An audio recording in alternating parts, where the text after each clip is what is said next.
శ్రీమాత్రే నమ. జై గురు దత్తాత్రేయ నమ.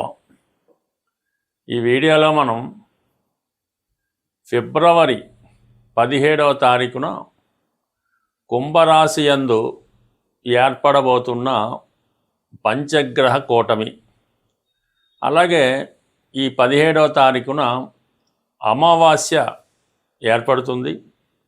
అలాగే ఒక గ్రహణ యోగం ఏర్పడుతుంది అన్నమాట.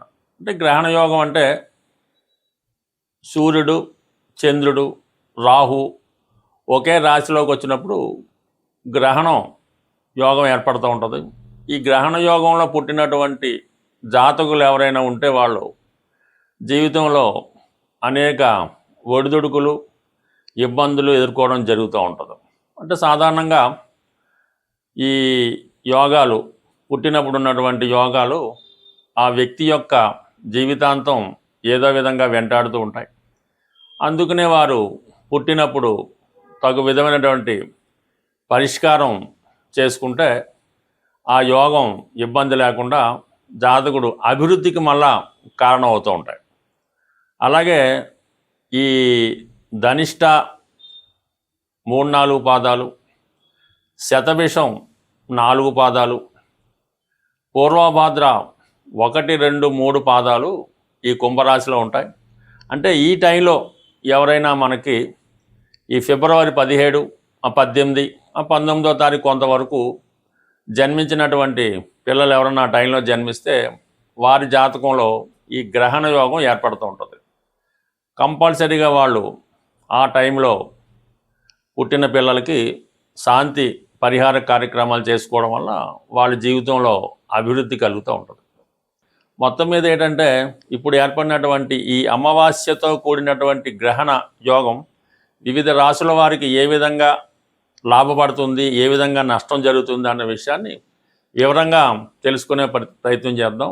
ధనుస్సు రాశి వారికి ఫిబ్రవరి 17 నుంచి కుంభరాశిలో ఏర్పడినటువంటి పంచగ్రహ కూటమి, అలాగే అమావాస్య యోగం, గ్రహణ యోగం, ఇవన్నీ కూడా 5వ స్థానం, ఇవన్నీ కూడా మీకు తృతీయ స్థానమైనటువంటి కుంభరాశిలో ఏర్పడడం జరిగింది. సాధారణంగా తృతీయ స్థానం అన్నది జాతకుడు యొక్క అభివృద్ధికి కారణం అవుతూ ఉంటుంది. 3, 6, 10, 11 ప్రోగ్రెస్ స్థానాలు. ఒక ప్రయత్నం నెరవేరాలన్నా, చేసిన పని ముందుకెళ్ళాలన్నా 3వ స్థానం బలంగా ఉండాలి.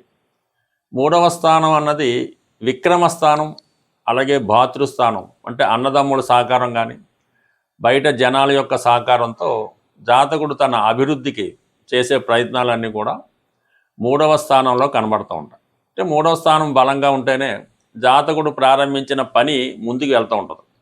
ఏమాత్రం అక్కడ పాపగ్రహాలు ఉన్నా, శత్రుగ్రహాలు ఉన్నా, నీచ గ్రహాలు ఉన్నా ఆదిలోనే అంశపాద అన్నట్టుగా ఆ ప్రయత్నం అక్కడ ఆగిపోతూ ఉంటుంది. ఏ విధంగా కూడా ముందుకెళ్ళే అవకాశం అయితే ఉండదు. అలాగే ఏదన్నా చిన్న చిన్న ప్రయాణాలు, అగ్రిమెంట్లు, కొత్త వ్యవహారాలు స్టార్ట్ చేయడం, అలాగే రైటర్స్, రచయిత, పాటలు రాసేవాళ్ళు, కథలు రాసేవాళ్ళు ఎవరన్నా ఉంటే వాళ్ళకి 3వ స్థానం బాగుంటే వాళ్ళు చక్కగా రైటింగ్స్, కథలు, రచనలు చేస్తూ ఉంటారు. సినిమా రంగంలో రాణించాలన్నా కూడా తృతీయ స్థానం అంటే కాన్ఫిడెన్స్ బలంగా ఉంటే వాళ్ళు కూడా రాణించే అవకాశం ఉంది. అయితే ఇప్పుడు ఇక్కడ ఏర్పడినటువంటి 5 గ్రహాలు ఈ పరస్పరం శత్రుగ్రహాలు అవ్వడం వల్ల రాహు 3వ స్థానంలో ఉండడం అన్నది చాలా వరకు జాతకుడు ధైర్యంగా ముందుకు వెళ్ళడం, పెద్ద పెద్ద వ్యవహారాలు చేయడం జరుగుతూ ఉంటుంది. ఇక్కడ రవి, చంద్రుడు కలటం జరిగింది. అంటే చంద్రుడు అష్టమాధిపతిగా రాహుతో కలిసి ఉండడం వలన కొన్ని అడ్డంకులు ఏర్పడడం జరుగుతూ ఉంటుంది.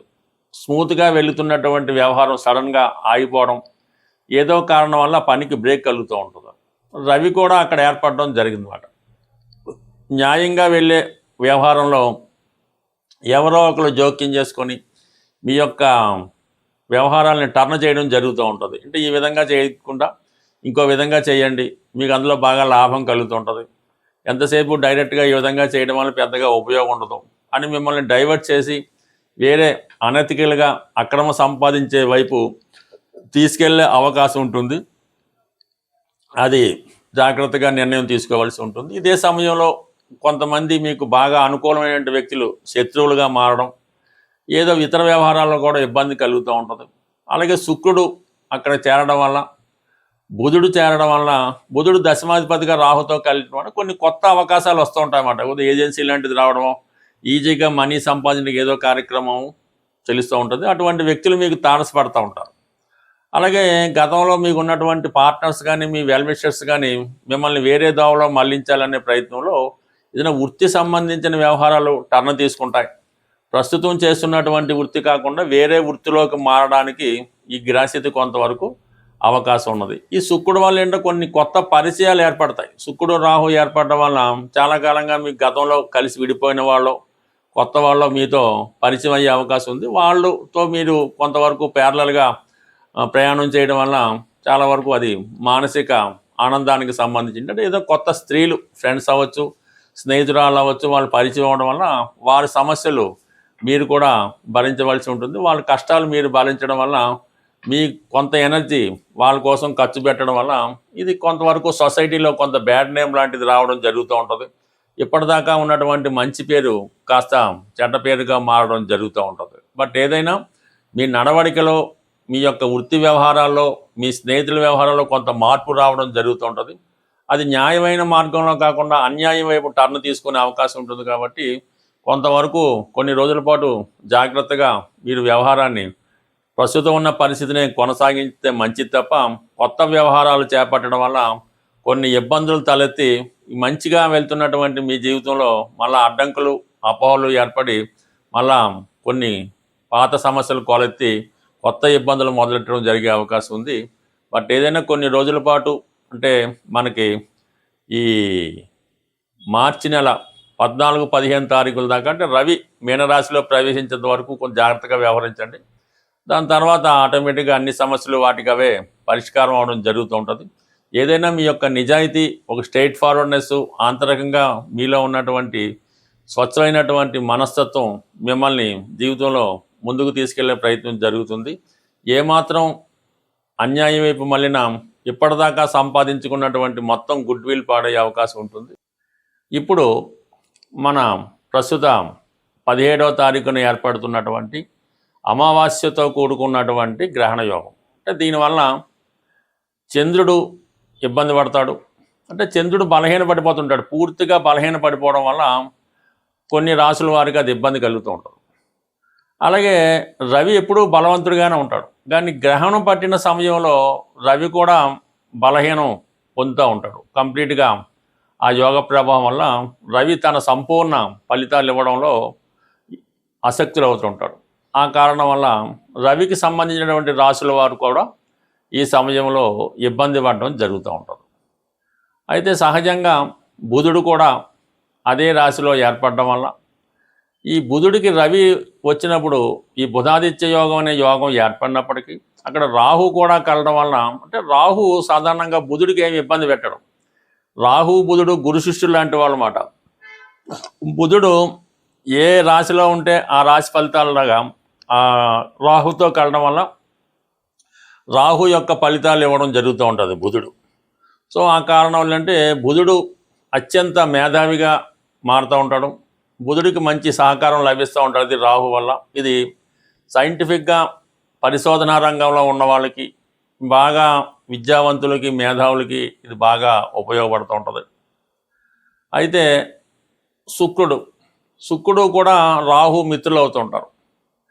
ఈ రాహు శుక్రుడితో కలియడం వల్ల ఈ శుక్రుడు సంబంధించినటువంటి రాశుల వారికి కొంతవరకు వారు ఎక్కువగా జీవితంలో ఏదైతే సాధించాలని కోరుకుంటూ ఉంటారో అవి సాధించడం జరుగుతూ ఉంటుంది.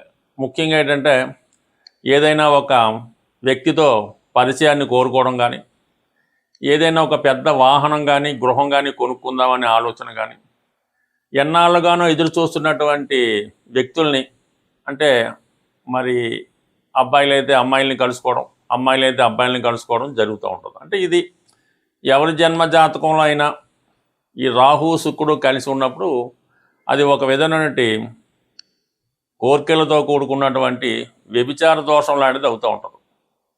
సో ఈ విధంగా ఈ 5 గ్రహాలు మరి కుంభరాశిలో కలిసడం వల్ల అక్కడ ఈ రాహు ఉండడం వల్ల అంటే రాహు మొత్తం ఈ అన్ని గ్రహాలని కూడా వాటి యొక్క ఒరిజినల్ కారకత్వాల్ని నాశనం చేస్తూ ఉంటాడు.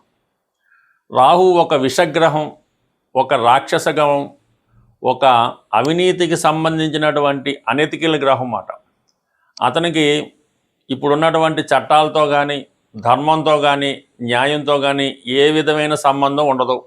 తను అనుకున్నది ఎలాగన్నా సాధించాలనే మనస్తత్వం ఉంటుంది. అంటే ఒక విధమైన వావి వరుసలు ఉండవు, ఒక విధమైన నీతి అవినీతి ఉండదు, ఇది న్యాయం ఇది తప్పు అన్నటువంటి ఏమీ లేకుండా రాహు అనెతికల్గా ప్రవర్తిస్తూ ఉంటాడు. పైపెచ్చు రాహుకి మరి కుంభరాశి ప్రస్తుతం స్వక్షేత్రం అవటం వల్ల అత్యంత బలవంతుడైనటువంటి రాహుతో ఈ మిగిలిన 4 గ్రహాలు కలవడం వల్ల వాటి యొక్క కారకత్వాలు ఇబ్బంది పడుతూ ఉంటాయి. అంటే ఇక్కడ రవితో కలియడం వల్ల మరి ఎవరికైనా తండ్రి గారి యొక్క అనారోగ్యం కానీ, తండ్రి గారు నష్టపోవడం కానీ, పిల్లలకి ఇబ్బంది కలగడం కానీ జరుగుతూ ఉంటుంది. అంటే రవి కారకత్వాలు పాడవుతాయి.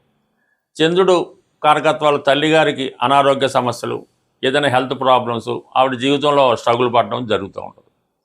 అయితే శుక్రుడు రాహు మిత్రుడు అవడం వలన అప్పటిదాకా చాలా నిజాయితీగా సాంప్రదాయంగా వెళ్తున్నటువంటి వాడు అన్య స్త్రీల మీద వ్యామోహం పెంచుకోవడం, ఇతరుల యొక్క ధనం మీద ఆశ పెంచుకోవడం, ఏదో విధంగా ఎదుటి వారి యొక్క ఆస్తులను కానీ వారి యొక్క స్త్రీలను కానీ అన్యాయంగా దోచుకోవాలనే ప్రయత్నం చేయడం జరుగుతూ ఉంటుంది. చాలా అనెతికల్గా ప్రవర్తిస్తూ ఉంటాడు, చాలా లగ్జరీ లైఫ్ అనిపిస్తూ ఉంటాడు. సో బుధుడు రాహుతో కలియడం వలన పెద్ద పెద్ద వ్యాపార అవకాశాలు, తన దగ్గర ధనం ఉన్నా లేకపోయినా పెద్ద పెద్ద సంస్థలు స్థాపిద్దామని, కోట్లలో రొటేషన్ చేద్దామని ఎదుటి వారికి భ్రమ కల్పించేలాగా తన యొక్క ఐడియాలు ఇవ్వడం జరుగుతూ ఉంటుంది. సైంటిఫిక్గా తాన్ని బాగా ఇంప్రూవ్గా ఊహించుకుంటూ ఉంటాడు. ఏ విధమైనటువంటి బలం లేకపోయినా, ఎంత ధనం లేకపోయినా ఒక గొప్పగా అతను తను ప్రజెంట్ చేసుకోవడం జరుగుతూ ఉంటుంది. మరి ఈ విధంగా ఏర్పడినటువంటి ఈ 5 గ్రహాల కూటమిలో కేవలం 2.5 రోజులు అటు ఇటుగా మాత్రమే చంద్రుడు ఉండి మీనరాశికి వెళ్ళడం జరుగుతూ ఉంటుంది. ప్రధానంగా ఈ శుక్రుడు మార్చి వరకు ఉండడం జరుగుతూ ఉంటుంది, రవి మార్చి 14 వరకు ఉండడం జరుగుతూ ఉంటుంది. అయితే బుధుడు మాత్రం అదే రాశిలో ఇంచుమించుగా మనకి ఏప్రిల్ నెల వరకు కూడా అందులోనే వక్రించడం ఇవన్నీ జరుగుతాయి. కాబట్టి ఇప్పుడు ఏర్పడినటువంటి అమావాస్య గ్రహణ యోగం, దానికి పరిష్కారం కరెక్ట్గా చేసుకుంటే ప్రతి సమస్య మనకి సులభంగా పరిష్కారం అవడం జరుగుతూ ఉంటుంది. ప్రతి తిథికి ఒక గ్రహం అధిపతిగా ఉండడం జరుగుతూ ఉంటుంది. అమావాస్యకి అధిపతిగా రాహుగ్రహం ఉంటుంది.